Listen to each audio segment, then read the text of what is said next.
Bien.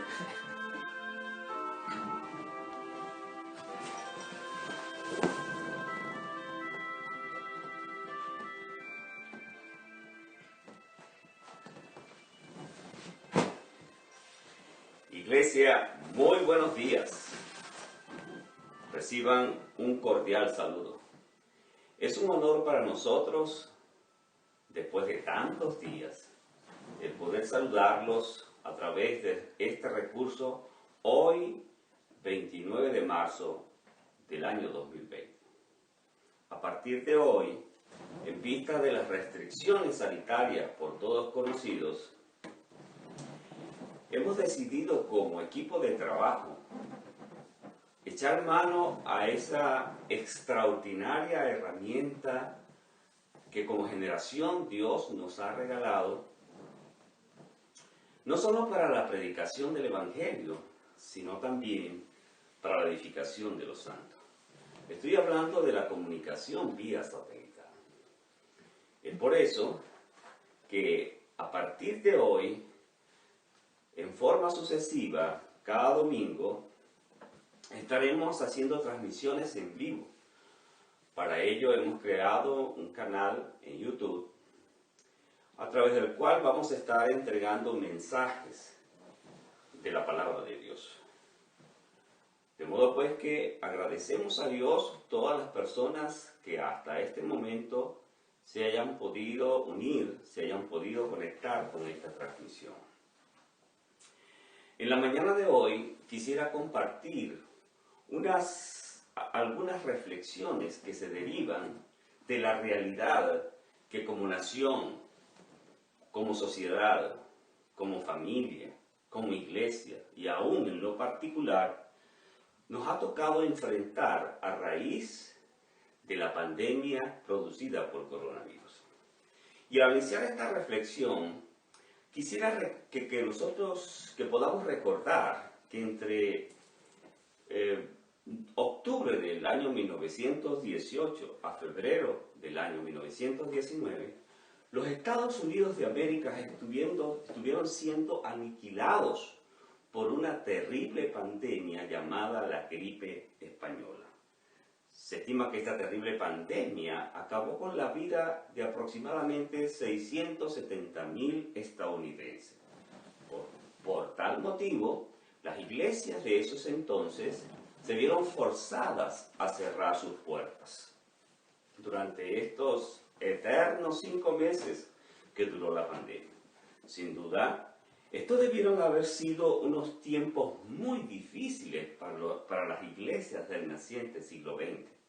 No solo por el número de bajas humanas registradas, sino también por el estado de desnutrición espiritual a la que muy seguramente estuvieron expuestos como iglesia. Ahora, nosotros no vivimos esos tiempos, por lo que no podemos saber de primera mano la magnitud de la aflicción espiritual a la que estos hermanos estuvieron sometidos por el único hecho de no poder celebrar juntos el servicio de adoración en el glorioso y en el majestuoso día del Señor en el local de reunión. Pero Dios nos ha dejado en su palabra lecciones para que nosotros ahora, creyentes del siglo XXI, podamos de alguna manera, con el sufrimiento que está generando esta pandemia inducida por el COVID-19, de alguna manera, como creyentes, tú y yo, podamos revivir el impacto que produjo en aquellas iglesias el flagelo de la gripe española. Para luego, con esa experiencia, nosotros podamos hacernos el test, no para saber si somos positivos al COVID-19, sino más bien para comprobar si verdaderamente somos del Señor, si verdaderamente nos afecta este aislamiento. Cuando nosotros podamos considerar cuánto nos duele el no poder congregarnos, eso va a ser un termómetro que nos va a mostrar cómo estamos nosotros desde el punto de vista espiritual. En el mensaje de hoy, el cual he titulado Sed de Dios o Síndrome de Abstinencia Congregacional, yo quisiera invitarles a reflexionar acerca de algunos aspectos que se derivan del análisis del Salmo 42, el cual les voy a pedir, por favor, que me acompañen gentilmente. Les ruego, por favor, que abran sus Biblias en el Salmo 42. Salmo 42. Y para la exposición de este mensaje, para la entrega de este mensaje, me voy a valer de tres grandes encabezados. El primero de ellos, la realidad del dolor que produce el aislamiento y la separación. El segundo, la importancia y el beneficio de congregarse. Y por último, los peligros de no poder congregarse. Comencemos por el primero. Pero antes de analizar el Salmo, yo no quisiera que perdiéramos algunos detalles que aparecen alrededor del título de este Salmo. Veamos el Salmo. Dice Salmo 42, y al nosotros ver el Salmo 42, usted podrá notar que aparece el título. ¿Cuál es el título? Mi alma tiene sed de Dios. Es por eso que le coloqué sed de Dios. Luego nos vamos a encontrar con el destinatario. ¿A quién está dirigido este salmo? La Biblia lo dice, es obvio, al músico principal. Luego nosotros podemos chequear cuál es el género literario. ¿Cuál es el género literario? Allí nos dice, esto es un masquil. ¿Y qué es un masquil? Un masquil no es más que una narración bien estructurada y recurrente acerca de un tema en particular. Entonces tenemos aquí un masquil. Y finalmente, el autor. ¿Quién dice que es el autor? Que este salmo lo escribieron los hijos de Coré. Entonces, con estas cosas preliminares, comencemos ahora a analizar algunos aspectos de este salmo. Vamos a leer Salmo 42 y vamos a leer Salmo 43. ¿Y por qué vamos a hacer esto? Porque si bien es cierto en nuestras Biblias nosotros encontramos al Salmo 42 y 43 dividido, sin embargo, en el original no fue así, sino que más bien, cuando usted está leyendo el Salmo, usted se va a dar cuenta que en su estructura nos muestra de que es uno solo. Es un solo Salmo. Por otra parte, como parte de la estructura, quiero advertirles que este Salmo está dividido esencialmente, o este Salmo, en tres partes.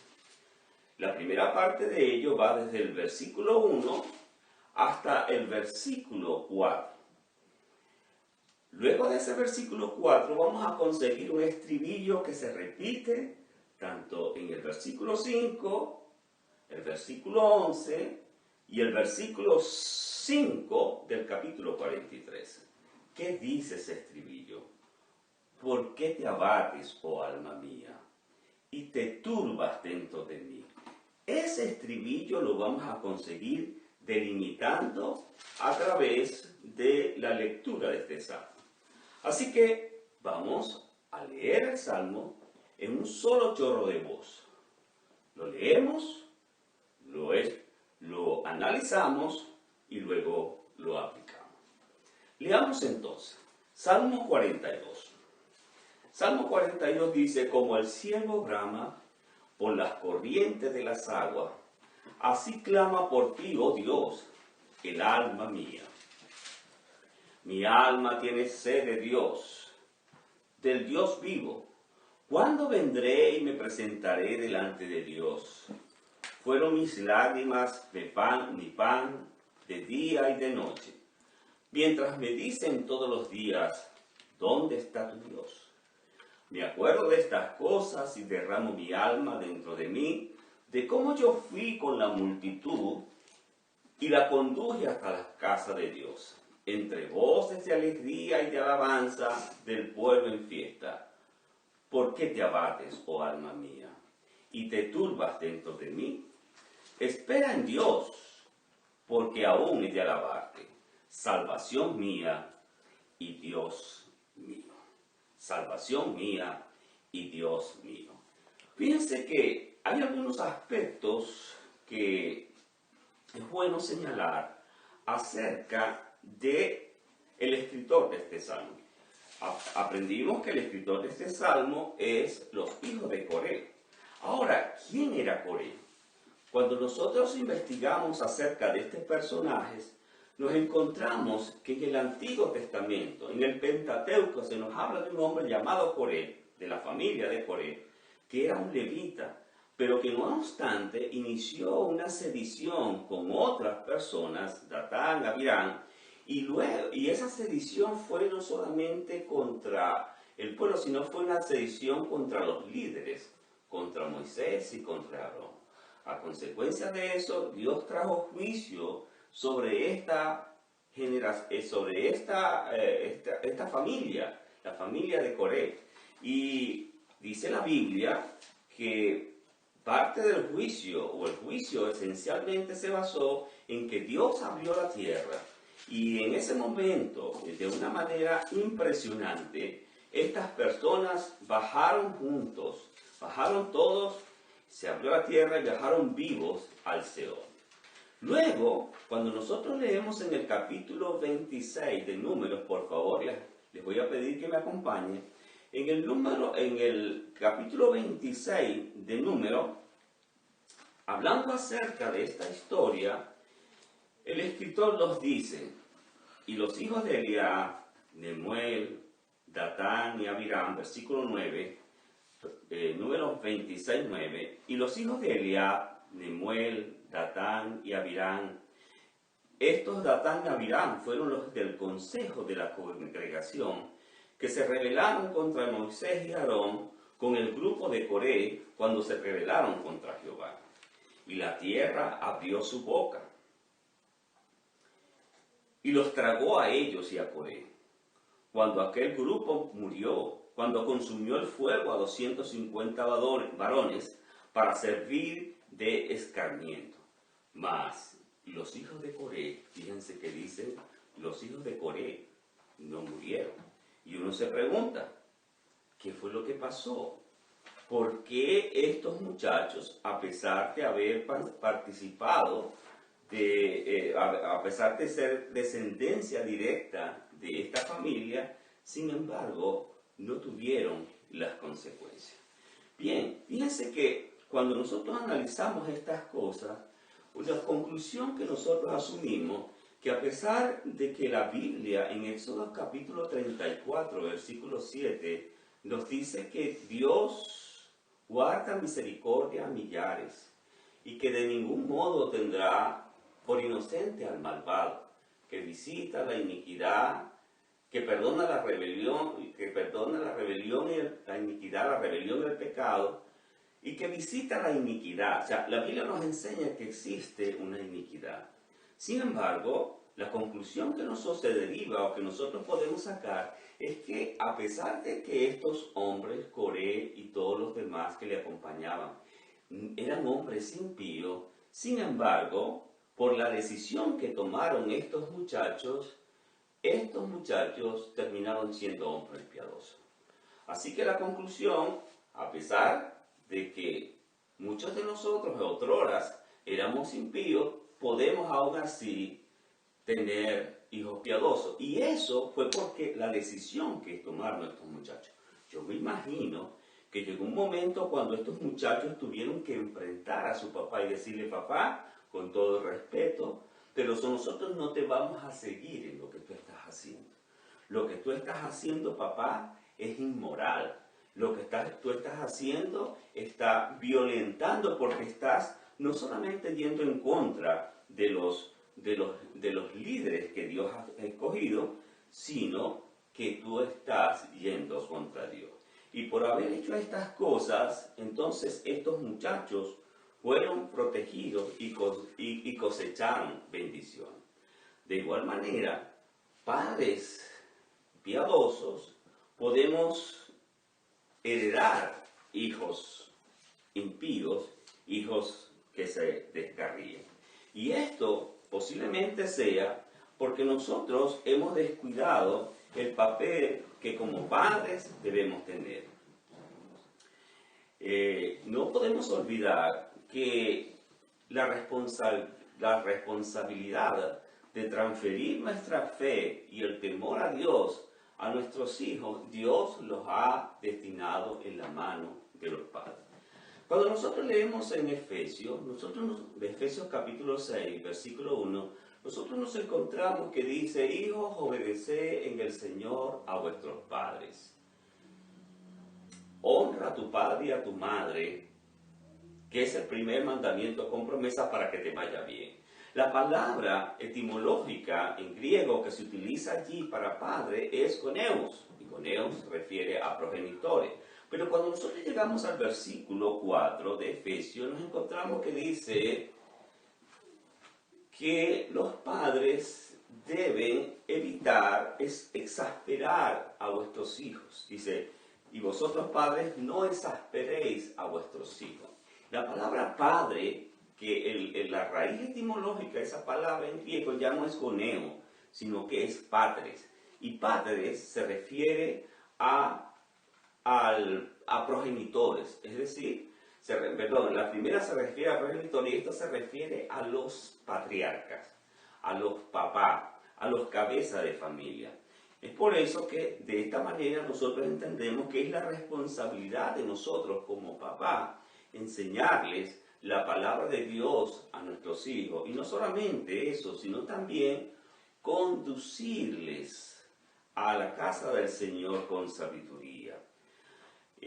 Pero si por alguna razón existe una madre que haya sido abandonada por su esposo o por su pareja o que viva con una persona impía, Dios de alguna manera también te llama a ti, mujer, a que puedas asumir esa responsabilidad por defecto de enseñar a tus hijos la palabra de Dios, de poderlos instruirlos y de poderles mostrar la necesidad que tenemos nosotros de poder congregar. Qué triste es cuando nosotros descuidamos esa labor tan importante. Ahora tenemos que tener el cuidado de no ser como los padres tipo Eclesiastés capítulo 16. Allí hay un consejo que no debemos ser ni demasiado justos ni demasiado sabios porque podemos terminar destruyéndolo. Entonces debemos pedir a Dios que nos dé la sabiduría de cómo nosotros hacer esas cosas. Vayamos ahora al Salmo 42 y comencemos el análisis. Versículo número 1. En el versículo número 1 del Salmo 42, entonces encontramos lo siguiente: como el ciervo brama por las corrientes de las aguas, así clama por ti, oh Dios, el alma mía. Fíjense que lo que nosotros podemos saber aquí en este primer versículo es que el salmista está mostrando que así como los siervos en un momento de sed manifiestan su dolor, su necesidad a través de un bramido, asimismo nosotros en el alma debemos sentir el dolor una vez que hemos sido renacidos, el dolor cuando nosotros no podemos congregar. Así que el primer aspecto que menciona este salmo es el anhelo por el culto a Dios. Y a través de estos versículos lo vemos mayormente reflejado. Mi alma tiene sed del Dios vivo, cuando vendré y me presentaré delante de Dios. Entonces, es allí una necesidad. Y esta situación que nosotros estamos pasando, donde de alguna manera hemos sido sometidos al aislamiento y la separación, es una forma como nosotros podemos someternos al escrutinio de qué manera estos tiempos que no nos hemos podido juntar, nos ha afectado. Y yo te pregunto, ¿te ha dolido, mi hermano, el tiempo en que hemos estado separados y que ya no hemos podido cantar, alabar a Dios, dar acciones de gracias, orar o exponernos principalmente a la palabra de Dios? Si no es así, entonces usted por lo pronto debería cuestionarse. Luego nos encontramos con ese versículo número 2. Mi alma tiene sed. ¿Cuándo vendré y me presentaré delante de Dios? Y yo me pregunto, ¿pero acaso no sabía el salmista que Dios es omnipotente? ¿Acaso desconocía lo que su colega David escribe en el Salmo 139, cuando de una manera muy poética nos presenta que no hay forma de escaparse de la presencia de Dios, mostrando de esta manera de que Dios es omnipotente? ¿No sabía acaso que Dios, aparte de eso, es omnisciente? No, él sí lo sabía. Pero él entendía que Dios había designado un sitio, un lugar, donde él prefiere, un lugar donde él prefiere manifestar su presencia especial, manifestar su gloria cuando su pueblo se reúne en su nombre. Es por eso que el salmista anhelaba de todo su corazón estar en ese sitio. Él tenía un profundo deseo por juntarse con sus hermanos, por ir a la casa de Dios, por ir, que para ese momento, en el tiempo de los hijos de Coré, era precisamente el tiempo. Él era un levita, ¿y qué es lo que deseaba un levita? Estar en el tiempo. David, que no era levita, también entendió la importancia de estar en la casa de Dios.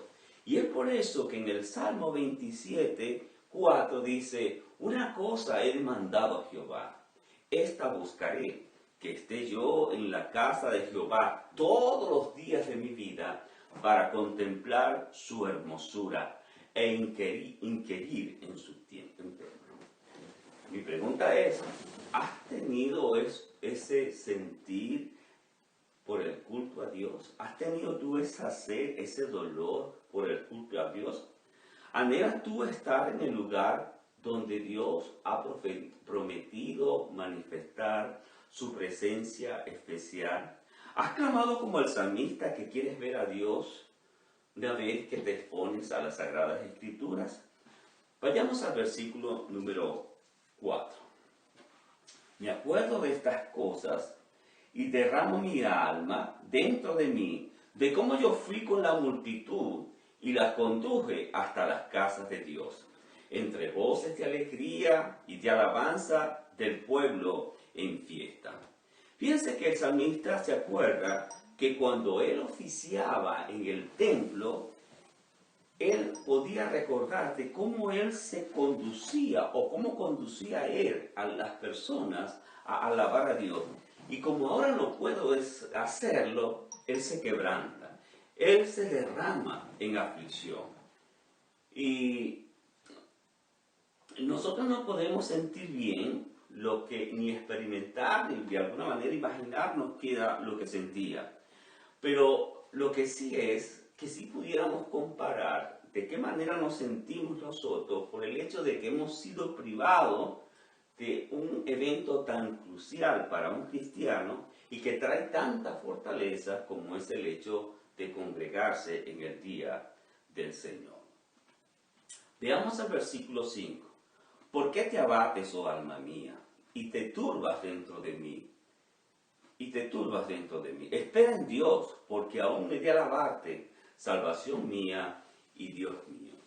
El salmista nos está diciendo que el hecho de que él se refiera a sí mismo para consolarse y para confortarse, no quiere decir que él esté dudando de la palabra de Dios.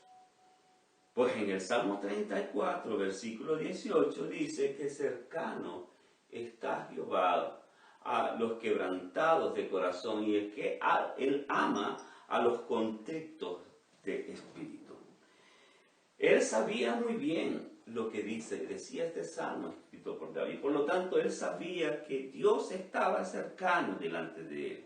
De hecho, el que él desee la palabra de Dios no significa que él dude de ella. Él estaba predicándose a sí mismo. Él estaba de alguna manera diciéndote, alma, cálmate. Alma, cálmate. Porque es precisamente en ese estado, hermano, cuando estamos turbados, donde nosotros vamos a tener una lucha. La lucha por los pensamientos y la lucha por las emociones. Una lucha que en la mayoría de los casos es una lucha difícil de vencer. Ahora pasemos al segundo aspecto y es en cuanto a los sacrificios de Dios, o mejor dicho, los aspectos que encontramos relacionados con el versículo número 6. En el versículo número 6 dice, Dios mío, mi alma está abatida en mí, me acordaré por tanto de ti desde la tierra del Jordán, de los hermonitas y desde el monte de Misar. Cuando vemos este texto, encontramos que a pesar de que en estos primeros 5 versículos, David, los hijos de Coré, el salmista, está teniendo un monólogo y en ese monólogo él está presentando el dolor que siente por el hecho de no poder acudir a alabar a Dios en el templo. Pero ahora vemos al salmista que le va a expresar el sentido de vergüenza, el sentido de oprobio, por el hecho de que ve cómo está siendo ensuciado el nombre de Dios, de cómo de alguna manera está siendo cuestionado el nombre de Dios. ¿Y qué es lo que dice? Dios mío, mi alma está todavía abatida.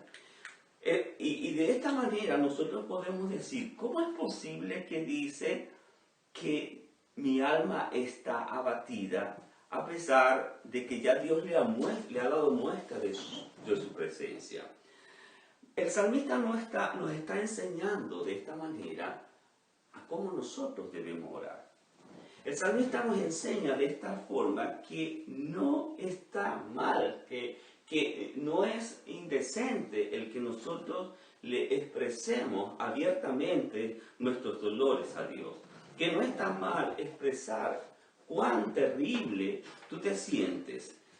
Que no deberíamos de alguna manera censurarnos a nosotros mismos cuando un hermano en la confianza abre su corazón y nos manifiesta exactamente en qué sentido se encuentra, está amargado, está dolido, se siente resentido, tiene tristeza, entre otras cosas.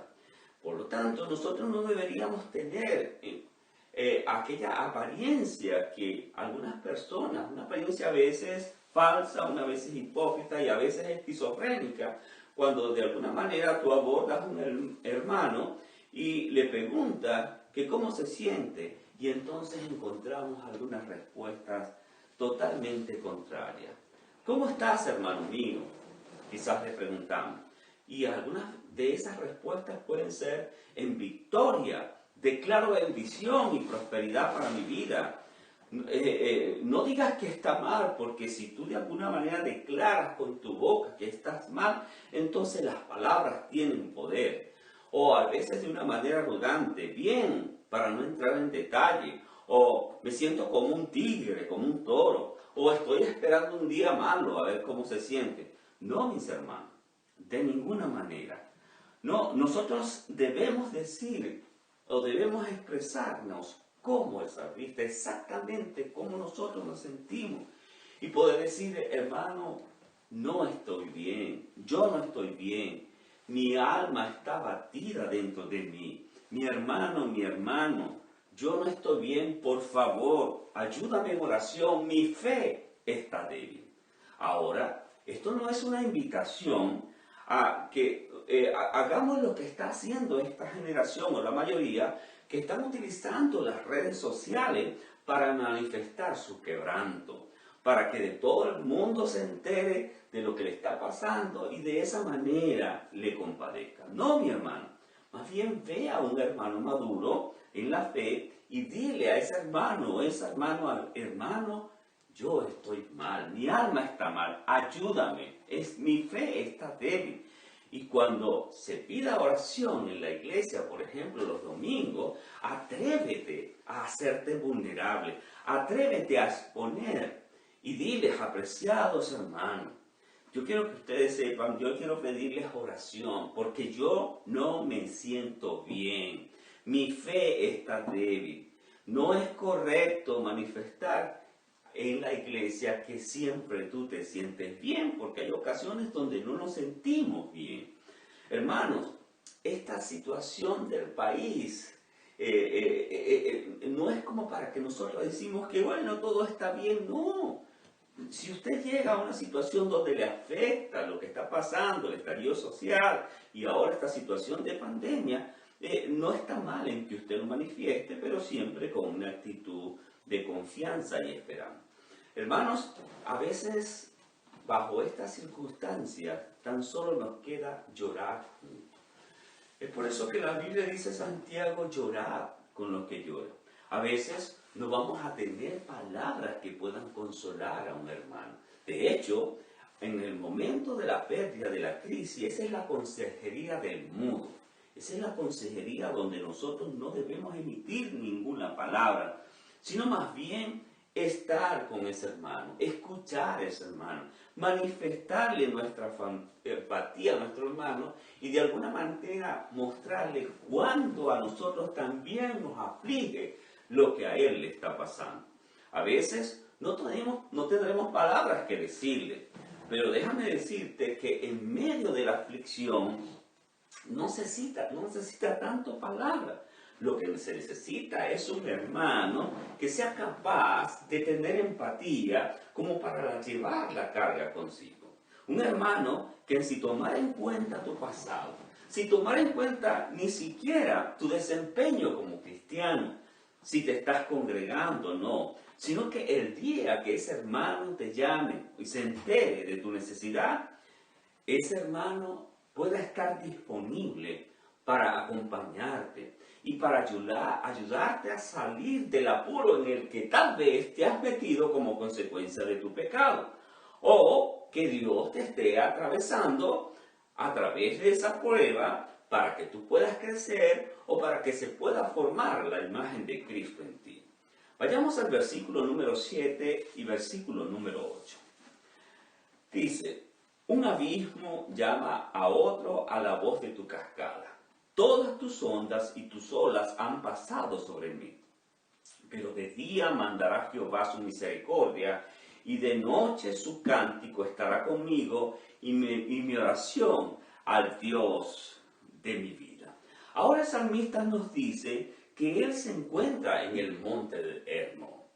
¿Qué es el monte Hermón? Monte Hermón es una cima que se encuentra al norte de Israel. Esta era una montaña donde solía, como en Puerto Montt, llover mucho y donde hay muchas cascadas. Pues bien, él siente, ahora dice, fíjate que él dice, todas tus ondas, todas tus olas han pasado sobre mí. Él siente que ahora pareciera ser que todos los problemas se le han venido encima. ¿No le ha pasado así? Hay veces en los cuales las crisis, los problemas y las aflicciones parecieran como que se apiñaran. Y entonces, como que si no saliéramos de una, te viene una aflicción, te viene otra aflicción, en una forma recurrente.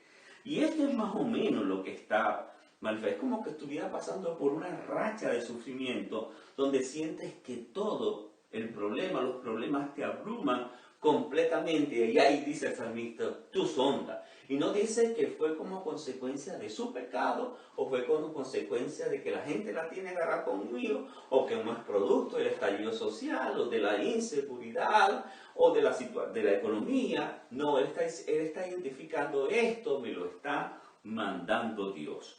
Todas tus ondas han pasado sobre mí. Señor, y en otras palabras dice, Señor, te estás permitiendo que los problemas me ahoguen.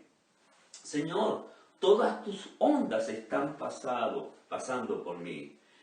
Señor, tú estás permitiendo que estas aflicciones me estén afligiendo, me estén aplastando, porque él sabía que hay aflicciones que vienen de la mano de la providencia de Dios.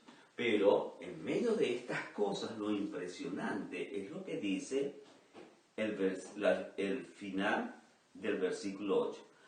Versículo 8. Pero ese día mandará Jehová su misericordia, y de noche su cántico estará conmigo, y mi oración al Dios de mi vida. A pesar de todo lo que le estaba pasando, este hombre todavía tenía la fortaleza espiritual como poder cantarle a Dios, sentir la presencia de Dios, la compañía de Dios en la forma de un canto, y en medio de esas cosas elevar oración a su Dios. Vayamos al versículo 9. Diré a Dios, roca mía, ¿por qué te has olvidado de mí? ¿Por qué andaré yo enlutado por la opresión del enemigo? Diré a Dios, ¿por qué te has olvidado de mí? Si alguien escucha esa expresión, dice, pero ¿cómo Dios puede olvidarse de nosotros? Eso es una blasfemia. Hermanos, recuerden que las Escrituras fueron inspiradas en el Espíritu Santo, y yo veo claramente la directriz de Dios mostrándonos a nosotros cómo debemos orar. Nosotros podemos de alguna manera acercarnos a Dios con confianza para manifestarle el estado con el cual nosotros estamos lidiando y los sentimientos que estamos sintiendo. No es pecado que nosotros podamos decirle, Dios, quiero decirle que el sentimiento que tengo es que me siento desasistido por ti. Yo de alguna manera me estoy sintiendo desamparado. Y si te soy honesto, Dios, aún me he sentido defraudado de parte de ti, porque yo inclusive he comprometido tu nombre y he dicho y he hecho declaraciones de lo que la Biblia dice, y sin embargo estas cosas no han ocurrido. Señor, siento que tú te has olvidado de mí. Yo siento como que si no te importaran las cosas que me están sucediendo. Yo siento que a ti como que no te importara que me estén vituperando. Señor, a decir verdad, yo siento vergüenza ante los incrédulos que me dicen, ¿y dónde está tu Dios que permite que te pasen tantas cosas malas? Señor, por favor, no te desentiendas. No quites tu mirada de mí. No me abandones, Señor. ¿Le ha orado usted alguna vez a Dios de esa manera? ¿Le ha dicho usted, roca mía, por qué te has olvidado? ¿Por qué andaré yo enlutado delante de la gente?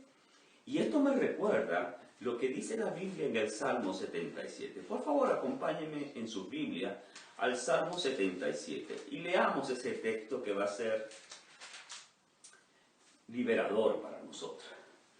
Con mi voz clamé a Dios clamé, y Él me escuchará. Al Señor busqué en el día de mi angustia, alzaba a Él mis manos de noche sin descanso. Mi alma rehusaba su consuelo. Me acordaba de Dios y me conmovía, me quejaba y desmayaba mi espíritu. No me dejaba pegar los ojos, estaba yo quebrantado y no hablaba. Consideraba los días del principio, los años de los siglos. Me acordaba de mis cánticos de noche, meditaba en mi corazón y mi espíritu inquiría. ¿Desechará el Señor para siempre y no volverá más a hacernos propicio? ¿Ha cesado para siempre su misericordia? ¿Se ha acabado perpetuamente su promesa? ¿Ha olvidado Dios el tener misericordia? ¿Ha encerrado con ira sus piedades? Dije, enfermedad mía es esta. Traeré pues a la memoria de los años de la diestra del Altísimo. Me acordaré de las obras de Yah. Sí, haré yo memoria de tus maravillas antiguas. Entonces, el salmista, aparte de que siente que todos los problemas se le vinieron encima, aparte de creer que todo lo malo le está sucediendo al mismo tiempo, como que si tuviese un hechizo, como que si le hubiese caído una maldición china, aparte de que a pesar de lo que le está sucediendo todavía se siente muy abatido, no obstante este hombre continúa teniendo un corazón manso. Él todavía estoicamente sigue aguantando la pela, sigue aguantando aquella tormenta y a pesar de eso se mantiene orando, se mantiene cantando, se mantiene alabando, se mantiene dando gracias a Dios en el templo, porque su mayor oprobio no es el hecho de la tristeza y de las aflicciones que está teniendo. Su mayor oprobio es que el nombre de Dios está siendo vituperado. Su mayor oprobio es que de alguna manera se cuestione la existencia de Dios. Cuando algunas personas dicen, ¿y si Dios existe? ¿Por qué permite que esté sucediendo estas cosas? ¿Por qué suceden tantas tragedias? ¿Por qué todavía no termina de liberar pueblos que están aplastados como Venezuela? Y así entre otras cosas. A veces también un cristiano puede sentirse afectado cuando ve que hay personas que no tienen ningún temor a Dios, personas inmorales, que inclusive es como dice el Salmo, como dice Asaf en el Salmo 73, que es capaz de pasear la lengua y burlarse, y sin embargo no les da nada.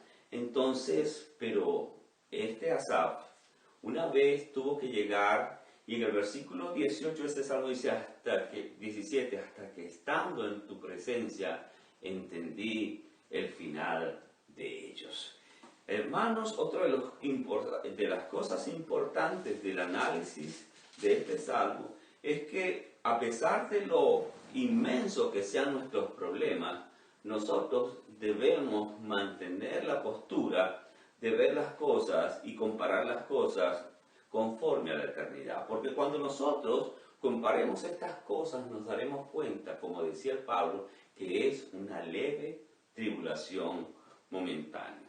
Mis hermanos, cuando nuestra fe esté siendo zarandeada de esa manera, lo único que nosotros nos puede sostener es estar en comunión en la casa de Dios con nuestros hermanos. Porque solo allí nosotros podamos tener desde el punto de vista de Dios y que lo asumen como parte de la soberanía de Dios, como parte de su providencia.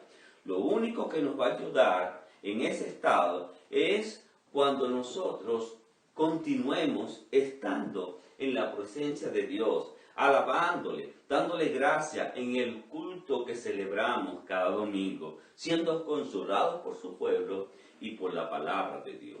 Dios ha dispuesto que la conciencia de los cristianos sean atadas a través de la predicación de la palabra de Dios de una manera que otra forma como esta inclusive no puede atarla. Es importante, si es verdad, que nosotros tengamos un estudio personal de la palabra de Dios. Es importante que usted compre libros que le ayuden en el estudio de la palabra de Dios. Y hermano, yo le animo, compre libros, aún nútrase de lo que posiblemente usted conseguirá en las redes sociales, estudie en un seminario, escuche predicaciones, siga predicadores, siga exégetas de la palabra de Dios. Yo mismo me nutro a diario de ese buen hábito.